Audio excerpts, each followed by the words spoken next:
Each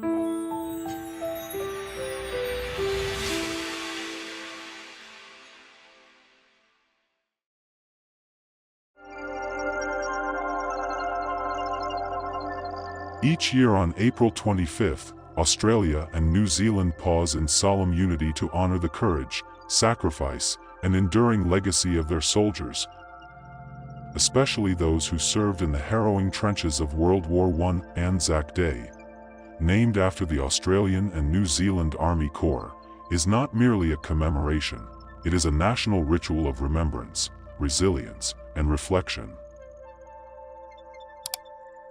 The day begins in silence.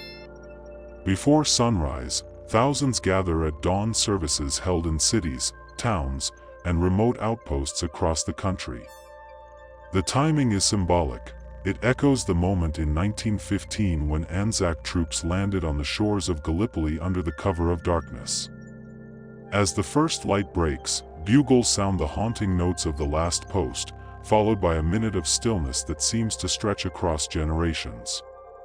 In that quiet, the weight of history is felt, not just in the names etched on memorials, but in the hearts of those who remember. ANZAC Day is deeply personal. It honors not only the fallen, but also the veterans who returned, often carrying invisible wounds.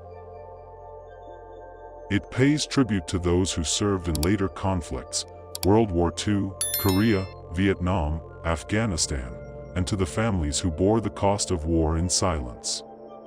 Wreaths are laid, poems are read, and stories are shared, weaving a tapestry of memory that spans continents and decades. As the morning unfolds, parades fill the streets with marching bands, veterans in uniform, and young cadets stepping proudly in their footsteps. The red poppy, a symbol of remembrance, blooms on lapels and in public spaces.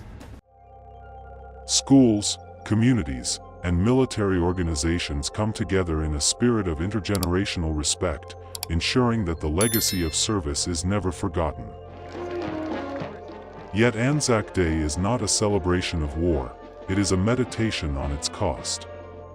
It invites reflection on peace, unity, and the values of mateship and endurance that define the ANZAC spirit. It is a day when history breathes through ritual, and when a nation collectively remembers not just what was lost, but what was learned.